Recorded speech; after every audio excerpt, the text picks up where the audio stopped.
초등 대상으로 의대 선행반 수학이죠 대부분. 요거 얘기를 좀 해볼 건데 사실은 이 이슈는 작년에도 이슈가 있었고 재작년에도 이슈가 있었는데 특히 이제 이번에 좀 뉴스나 이런 데 좀 많이 나와서 이게 뭐 최근에 문제가 되는 곳으로 아시는 분들이 많더라고요. 그거 좀 얘기를 해보려고 하는데 진짜로 과연 초등학교 때부터 수학 선행을 의대를 준비하기 위해서 해야 되는지, 의대 가기 위해서 첫 번째. 두 번째는 그게 수학에 정말 도움이 되는 건지, 그리고 세 번째 진짜 가능한 건지. 그게 이게 지금 사실 저는 궁금하거든요. 물리적으로 가능한 이게 뭐 물리적으로든 하여튼 뭐 이게 네. 일단은 저는 개인적으로 저한테 의견을 물어보시면 저는 사기라고 생각합니다. 예, 왜냐면 의대를 가는데 수학만 한다고 가는 게 아니란 말이에요. 입시적인 측면에서는. 그리고 뭐 그 선행 학습하는 게 대부분 수능 중심의 선행일 텐데 최근에 의대 입시를 보면 최근까지 한 20년 보면 수능이 제일 중요했긴 했는데 앞으로 초등학생들 대상의 입시는 수능 절대평가 가능성도 여전히 매우 높은 상태고 이게 어떻게 될지 모르는 거라서 저는 사기라고 생각합니다. 우리 피쌤이 그 전에 있었던 학원에서도 의대 선행 이런 거 운영을 하셨었잖아요, 실제로. 네. 근데 이제 초등대상은 아니다. 그 초등의대반 전에 먼저 좀 열풍까지는 아니어도 바람이 일었던 게 의치대반. 그냥 의치대반 그러면은 당연히 대상이 고등이어야 되는 건데 의치대반이라는 것은 이제 중등을 대상으로 시작됐던 거예요, 사실은 이제 이 부분이. 그러면은 맥락이 그런 거예요. 의치대반은 고등 대상이 기본 맞다. 근데 학원은 사교육은 항상 그렇잖아요. 이제 좀 한 발 앞서는 게 중요하잖아요. 하니까 중등 대상으로 몇 년 지나니까 이제 초등까지 내려와가지고 초등 의치대반이 이제 최근에 이제 부각되는 뭐 그런 거죠 이제. 근데 이 맥락은 이런 거예요 이제. 그 의치대반 전에 특목반, 뭐 영과고 대비반 이게 있잖아요 이제. 근데 그것도 한참 하다 보니까 나 영재고 안 갈 건데, 과거 안 갈 건데 거기는 진도를 의외로 많이 안 나가요. 그 사이에 그 에너지, 그 사이에 차라리 나중에 반드시 거쳐야 가는 관문인 그 고등과정, 그걸 미리 하지라는 거로 이제 좀 나왔던 부분이 의치대반이었었고 그게 성공을 했죠. 그 어떤 지역에서는 뭐 영과가 그러지만은 오히려 또 그 아시는 학부모님들은 영과가 못하러 가냐 이런 분도 많이 계시죠. 이제. 그러려면은 이제 그 자리를 메꿀 만한 좀 그런 밀도 있는 뭐가 필요한데 그게 중등부 의치대반이었어요. 그러니까 이게 생각하는 게 의치대반이라고 해서 의치대를 보내주는 반이 아니라 그냥 뭐 쉽게 말하면 좀 선행이 빠른 반이거나 아니면 수학머리가 그 학년 대비 좀 우수한 학생들을 따로 가르쳐야 되니까 그 반의 이름을 지어야 되잖아요. 뭐 그걸 뭐 프리미엄 반으로 하든 아니면 뭐 S 반으로 하든 어쨌든 이제 그게 그냥 직관적으로 부모님들이 받아들이고 그 다음에 홍보하기 쉬우니까 그래서 의치대반으로 명명한 게 아닌가 하고 저는 생각을 하는데 지금. 그러니까 이제 뭐 옛날에 스카이반 뭐 그런 거죠. 네 맞아, 그렇죠. 스카이 반이죠 옛날에. 그게 이제 이름이 바뀐 거죠. 근데 지금은 스카이 안 되잖아 이제. 그러니까 의치대반. 스카이 왜가 의치대반이지? 내 뒷걸 가야지. 이제 근데 그런 맥락인데 학년이 내려왔던 게 문제인 거잖아요. 네. 근데 그게 이제 어디까지 내려갈 수 있느냐에 대한 부분인 건데 우리가 좀 현실적으로 얘기하면은 영재학교 트랙 빨리 타는 아이들 네. 보통 트랙이라고 할게요. 일단 좀 아셔야 되는 게 네. 이거 뭐 니들이 뭘 전문가라고 떠드냐 하시는데 일단은 우리 PCM은 수학 관련된 또 이런 반도 운영을 오랫동안 해보신 저 의치대반, 영과고반 네, 다 해보신 K모반. 분이고, 다 해봤어요. 네, 우리 센터장님은 또 아드님이 우리나라 최고의 영재학교 네. 출신에서 또 그거 관련해서 많이 하시고 뭐 저는 수학을 잘 못하지만 어쨌든 저는 그냥 입시를 취미로 하는 사람이고요. 네. 통상 일찍 시작하기는 하거든요. 근데 일찍 시작해도 그러니까 선행을 쭉 뽑는다기보다는 보통 이제 초등학교 내에 중등 심화까지는 끝내려고 하긴 합니다. 근데 수학도 그렇게 끝내고 실제로 과학도 중등 심화 과정까지는 초등학교까지 끝내는 과정이 보통 영재학교, 과학과 이제 그 어린 친구들은 보통 세트로 같이 움직이니까 그때에서 실질적으로 지금도 그러한 선행 트랙이 여태까지 운영이 좀 되고 있었고요. 그거는 아주 오래전부터예요, 그렇죠? 최근의 사례도 아닙니다. 사실 맞아요. 그러니까 이게 갑자기 최근에 막 의대 지원에 대해서 이런 반을 갑자기 사교시장에서 만들어서 막 부모님을 막 이렇게 뒤통수 치는 걸로 아시는데 원래 옛날부터 있던 거예요. 찾아보시면 다 있었어요. 2년 전에도 있고 3년 전에도 다 있었어요. 네, 맞아요. 그 영재고 대비반으로 사실은 길을 닦았던 거예요. 그렇죠, 그렇죠. 그 길을. 근데 이제 영재고 같은 경우는 이제 지금 코로나 이후에 좀 늦어졌는데 예전에 그 중3 5월이면은 입시가 끝났어요. 근데 그 시험은 지필고사예요. 하니까 이제 물리적으로 일찍 준비할 수밖에 없어요. 초등 의대 선행반이 다 수학 학원이잖아요. 그렇죠. 그래서 핵심은 영재 학생들이 아니라 그냥 일반적인 학생들이란 말이에요. 일반적인 초등학생들이 의대를 가기 위해서 그 엄마들 얘기를 들어보면 의대 가려면 무조건 이걸 다녀야 된다 이렇게 인식을 하고 계시니까 그거에 대해서 좀 집중적으로 다뤄볼 건데 일단 제가 궁금한 게 수학적으로 초등학교 한 4, 5, 6학년 애들이 예를 들어서 아까 말씀하셨던 그 중등 과정에서 뭐 심화라고 하면 그냥 쉽게 말씀드리면 중등 과정을 충분히 다양한 형태로라도 좀 이해할 수 있는 역량 이렇게 좀 풀어서 얘기하면 될 것 같고 그 다음에 고등학교 1학년 과정 공통수학 부분 이제 수상화 그리고 이제 수학 1, 2 요거 그래서 저는 2, 1, 2를 초등학생들이 이해하는 거는 일단 제 머리로는 영재가 아니면 영재 그냥 원래 그렇게 태어나자도 된 애들 말고는 좀 불가능하다고 보거든요. 예를 들어서 저 피아노 못 치는데 한 일주일 동안 한 악보에 한 반장 정도만 계속 훈련해서 외워서 치면 그 박정민 배우가 그 영화 이병헌 씨랑 나오는 거 보면 엄청 잘 치잖아요. 피아노 못 친대요. 좀 잘 치는 줄 알았어요. 외워서 치는 거잖아요. 그럼 내가 외워서 딱 치면 그 사람 피아노 잘 쳐 보이잖아요. 하지만 근데 저 사람 피아노 못 치잖아요. 그렇죠. 네. 그러니까 저는 그거라고 보거든요. 어떻게 생각해요? 저는 외우는 것도 못할 것 같은데요. 아 그래요? 네. 왜 맞아요. 그거 할 때 그거라도 되는 애들 있잖아요. 고기도 좁아요. 그러니까 이제 아까 말씀하신 영재성이 있어가지고 되는 애들이 있어요, 당연히. 있죠, 예, 당연히. 있습니다. 됐고 이제. 걔네들은 소수니까 우리가 다룰 필요가 됐고. 없는데. 영재가 아니야. 영재가 아닌데 작업 기억 능력? 그게 엄청 좋은 애들 있어요. 그러니까 옛날에 제가 이제 그 영재발굴단을 보면서 인상 깊었던 게 초등학교 저학년이에요. 근데 걔가 5개국어를 해요. 근데 외국을 나가본 적도 없고 상용 안 받았어요. 그래서 이제 언어 천재다 해가지고 전문가들한테 진단을 받았어. 얘의 언어적 역량은 평균 이하입니다. 이렇게 나온 거예요. 영재가 아니라. 근데 말이 안 되잖아요. 그 어린애가. 그럼 뭐냐? 이게 뭐냐?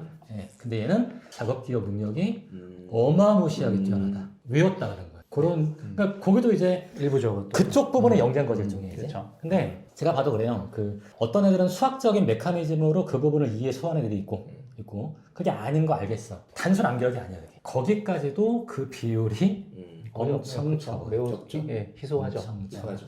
이 부분은. 이런 얘기를 할 때 저는 그걸 하고 싶어요. 학교가 현행 아니 현행. 학교를 가보게 되면은 거기도 정규분포가 있는 거예요. 그 현행을 해도 굉장히 많은 아이들이 못 들어간다는 거예요. 현행을 해도. 그런 판인데 이 진도를 3년을 땡긴다? 5년을 땡긴다? 하게 되면은 따라가는 아이들이 존재하는 거지. 대부분의 아이들은 못 따라가는 거죠. 저는 못 들어간다. 초등학생들이 그 정도의 수학을 감당하는 게 어렵다. 그러면 이게 좀 어쨌든 직관적으로 초등학교 한 5학년 정도 해서 얘가 일단 영재는 아니다라고 우리가 계속 가정을 하고 한 중등 수학 정도는 그래도 좀 해볼 수 있는 영향이 있는 건가요? 초등학교 5학년, 고학년, 5, 6학년, 고학년에 그건 돼요? 전 충분할 것 같아요. 중등 수학 정도 돼요? 네, 근데 이제 아드님 기준 마시 아니야 그건 아니고 근데 이 부분 제가 답변을 드리면요. 의치대반을 중등에서 초등으로 내렸을 때 진짜 무서운 게 하나 있어요. 그 성공의 비율이 있잖아요. 네. 그 비율이 별로 안 줄어요.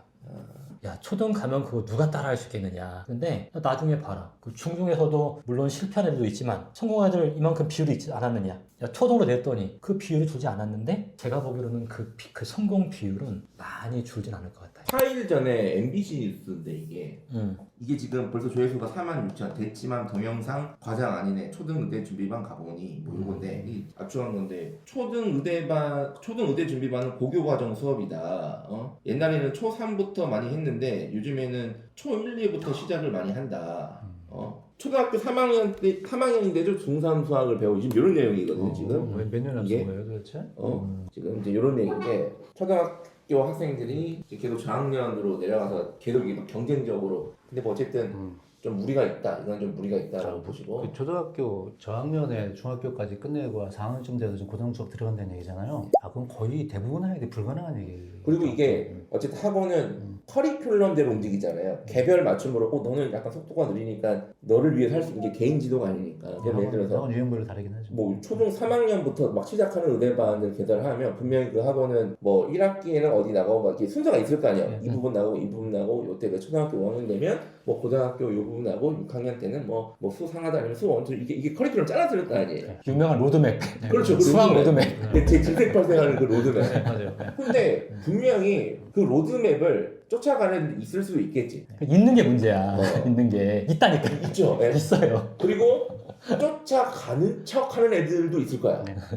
그리고 못 따라가는 애들도 있을 거예요. 근데 못 따라가는 애들인데 어쨌든 수업은 계속 열심히 나갈 거니까 그걸 따라갔다고 생각하는 어머님도 있을 거고. 그리고 심지어 따라가는 애들도 그게 또 실제 고등 과정에서 얼마나 효과가 있는지까지도 잘 모르겠고 지금. 사실은 그 수학이라는 게 위에 학년 게 아래 학년 거보다 어려우냐? 이건 좀 고민이 있는 부분이에요. 개념이 누적되고 추상화 돼가지고 어려운 면도 있는데 무조건 뒤에 거라고 앞에 거보다 어렵냐? 그건 반반이야, 반반. 반은 어렵고 반은 앞에 거나 뒤에 거나 마찬가지고 하니까 선행이라는 거를 정말로 겉핥기로 가면은 갈 수 있어요. 예를 들어가지고 얘가 중1 뭐 우리 뭐 천재까지 갈 거 아니니까 중1한테 미적분 그것도 그 다함수 말고 초월함수 그래서 미분 계산 적분 계산까지만 가자. 아까 이제 그 피아노처럼 보여주자. 저 굉장히 많은 층의 애들한테 그거 가르칠 수 있어요. 그 계산 쫙 연결해가지고 자, 야 미분 해봐, 적분 해봐, 초월함수까지 해가지고 만들 수 있어요. 그게. 뭐 지금 말씀하신 대로 거기까지는 저도 막 그렇게 막 어렵지는 않은 느낌? 예, 거기까지는. 예. 근데 그건 진짜 수학 공부의 10%? 그렇지. 밖에 아닌 거죠. 초등학교 때 그렇게 막 의대 선행반 그래서 뭐 최소 수원수까지 한번 했어. 그럼 걔가 중학교 때 그 또 다시 할 거라고 저는 보거든요. 그리고 아마 그럼 나 다시 초등학교 5학년부터 시작하지 않을 거잖아요. 그럼 뭐 최소 중등 과정 짧게 끝내고 수상화 중심으로 다시 돌아갈 거 아니에요? 네. 그럼 그건 효과가 있냐 이거예요. 그러면 그런 목적으로 우리는 뭐 초등학교 당연히 초등학생이라서 그걸 뭐 다 끝낸다고 생각하지 않고 그래 당연히 초등학교 때 맛을 보고 중학교 때 다시 또 제대로 하고 이게 반복적으로 할 계획이지 뭐 만약에 이거는 효율이 있냐 그러면 이거는 수학에 저는 아예 없다고 봅니다. 그것도 없어요? 예. 지금 말씀하신 대로 속도나 겉핥기식으로 간 거는 정말 그건 하나만 하고요. 차라리 뭐 10배 느리게 가더라도 하나하나씩 쌓는 게 맞다고 보여지고요. 특히 초등학교 때는. 여기서 사실은 선행의 선행, 맞습니다. 개념도 예. 누가 정리를 한 번도 안 해줬어. 왜냐면 제가 선행학습 관련 얘기하면 고등학교 1학년 겨울방학 때는 보통 수원투를 하잖아요. 그걸 선행이라고 이해하시는 분들이 아직도 많더라고요. 예, 그건 예습이죠. 예, 그렇죠, 맞아요. 그게 예습이죠. 그거. 그래서 제가 생각하는 선행은 최소 학교 교육과정에서 나가기 1년 전에 하는 정도까지가 보통 선행이라고 저는 치거든요. 그래서 중3 때 수상화를 하는 건 선행이 아니라고 생각하거든요. 저는. 일단 저는 그렇게 생각합니다. 누가 선행에 대한 개념 정리를 확실하게 해준 건 아니지만 그건 이제 좀 짚고 넘어가셔야 돼요. 그래서 효과가 그렇게 한들 없다. 그렇게 효과가 있을 거예요. 특별하게 중3 정도 돼서 필요해서 대비하기 위한 목적에 속도 있게 하는 거를 제외한다고 한다면 최대한 단단하게 하는 게 저는 그거는 저는 100%라고 봐요. 학부모님들이 선행이라는 단어를 쓸 때요. 거기 의미가 두 개 있어요. 단어는 선행이라만 쓰거든요, 이게. 근데 아까 말한 이제 몇 년 앞에 거를 했냐가 있고 몇 번 했냐도 선행이라 그래요.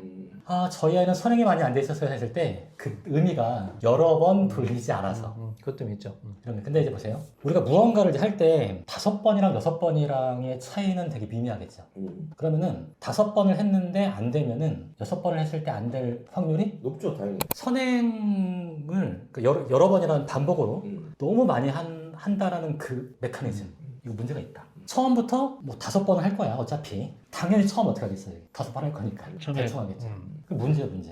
제가 이제 이건 뭐 고등학생들인데 그런 말 많이 해요. 얘들아 문제집을 5권 풀지 말고 한 권의 문제집을 5번을 풀어. 일단 그게 더 효과적이야. 이게 왜냐면은 그 한 권의 문제집을 아이들이 소화를 잘 못해요. 심지어 80% 이상 맞췄다고 해도 그게 소화가 잘 안 된 거예요. 걔를 또 공부하잖아요. 별로 진전이 없어요. 여기서 제가 이제 이 짚은 이유가 뭐냐면은 의식. 수학 공부를 이렇게 해도 된다. 여기서 이렇게라는 것은 30%만 소화하고 가도 된다라는 그 의식. 그게 큰 문제라고 그러는 거예요. 그러면 안 된다라고 의식을 가져야 돼. 그러면 안 된다. 공부는 그렇게 하면 안 된다. 이게 있어야 되는데 여러 번 할 거라는 부분들이 정착이 되면서 면접으로 준 거죠 이제. 근데 그거는 사교육 시스템의 한계라고 봐요. 왜냐면 사교육은 어쨌든 상품을 판매할 때 겨울방학에 수원 끝내야 되니까. 그러니까 진짜 네가 따라오든 말든 일단은 나는 이걸 끝내야 되는 거예요. 그럼 그 중에 한 20명이다 그러면 잘 따라오는 50% 이해한 놈, 100% 이해한 놈, 30% 이해한 놈이 다 다를 거 아니에요. 네. 근데 어쨌든 그거를 받아들인 어머님 입장에서는 수원을 한번 했다라고 일단 이렇게 받아들이잖아요. 그렇죠. 물론 우리가 저걸 다 이해하지 않았을 것 같다. 어쨌든 한 번은 한 거니까 한 번 더 하면 되지. 근데 방금 말씀하셨듯이 그 겨울방학 때 30% 이해한 애가 다음에 한다고 그게 52, 60%로 이렇게 단계적으로 올라간다는 게 아닌 거잖아요. 그게 안 돼요. 그게. 제가 봤을 때는 되게 좀 중요한 말씀들이 좀 녹아 있는 게 어떤 거냐면은 1년 전에 하고 또 1년 후에 하고 한 번 더 돌아올 때 2년 뒤에 한번 돌아와요. 근데 이때는 뭐 80% 맞았다고 하죠. 근데 2, 3년 뒤에 다 주면 또 80%밖에 안 맞을 거예요. 그래서 저는 선행의 원리도 명확하다고 보거든요. 어떻게 명확하냐면은 주기가 짧은 시간에서 반복시켜야 돼요. 근데 우리 학원에서는 그럴 리가 없죠. 속도 한번 처음부터 끝까지 다 나가야 되니까. 저는 이게 우리 현재 그 학원에서 아이들이 못하는 가장 중요한 이유라고 저는 생각해요. 생각해보세요. 지금 심화 문제 아이들 보통 몇 번 풀죠? 한두 번 풀어요. 그것도 해설집하고. 근데 그 100% 내일 또 틀리거든요. 거의 100%예요. 근데 자기는 오답 처리까지 했다고 생각해요. 그리고 이제 자기는 이제 정답률도 높아졌다고 생각하는 거지. 나는 지금 맞출 수 있다고 생각하죠. 근데 내일 절대 못 풉니다. 근데 그게 3개월, 6개월, 심지어 1년 있다 다시 돈단 말이에요. 이거는 근데 만약 학원 시스템에서 이렇게 간다고 그러잖아요. 어머님들 그 학원 안 보낼 것 같아요. 제가 아까 이제 그 상담하면서 나왔단 말인데, 그러니까 이제 아이의 그 목표를 아이의 의식을 바꿔야 되는데 어떤 의식이냐? 내가 어느 학원을 다니는데 나의 그 소화율, 성취율이 60% 미만이면은 안 된다. 이러면 안 된다. 인간 이러면 안 된다. 그렇게 학원 다니면 안 된다. 그런 의식이 생겨야 된다. 이 말한 거예요, 이게 이 부분이. 그러니까 우리가 공부를 할 때도 그러니까 두 가지 부분인 거예요, 이제. 몇 프로를 넘어가지 않으면은 이 학습은 안 쌓여요, 일단. 반복하면 나아지겠지, 그럴 것 같잖아요. 근데 이게 이해도가 몇 프로 이상을 넘지 못하잖아요? 안 쌓여요. 초등학교 때 그렇게 들고 중학교 때 다시 반복적으로 하기 위함이라는 것도 사실은 그게 얼마나 효과적이고 효율적인 거는인지 알 수는 없다. 그거는 오히려 뭐 그때 안 되면 이때도 안 되는 거 아니냐. 그리고 문제가 그 초등학교 때 이제 그게 소화율이 낮은 상태로 왔다라는 것은 고통스럽게 왔다는 얘기인 거예요, 사실은 이 부분이. 그러면은 애가 수학에 대한 그 염증과 불안감이 생기고요. 생기고 학습 전반에 대한 좀 거부감 생기죠, 이제. 그게 손실이에요, 손실. 제가 말씀드린 얘가 더 잘할 수 있었는데. 근데 어쨌든 뭐 진짜 이거는 수학적인 담론의 입장에서는 다 맞는 말인 것 같아요. 네. 이거를 지도하는 어머님들 입장에서는 수학 전문가가 아니기 때문에 어쩔 수 없이 이게 학원 의존, 그러니까 시중에 파는 거를 사는 거잖아요, 대부분의 사람들은. 안 파는 거를 달라고 할 수 없잖아요. 아는 사람들은 알지. 어머님들은 또 수학만 하는 게 아니에요. 국어에 대한 고민도 해야 되고 영어도 영어 먼저 해야지, 영어. 엄청나게 신경을 많이 쓰니까 그럼 내가 그러면 선생님 내가 수학 전문가도 되면서 너 몇 프로 이해했네? 영어 전문가도 되면서 너 영어 스피킹 문법 뭐 이런 것들이 전반적으로 어디서 문제가 있네? 심지어 과학 이건 어렵잖아요. 사실은. 그런 환경이 있을 수 있다.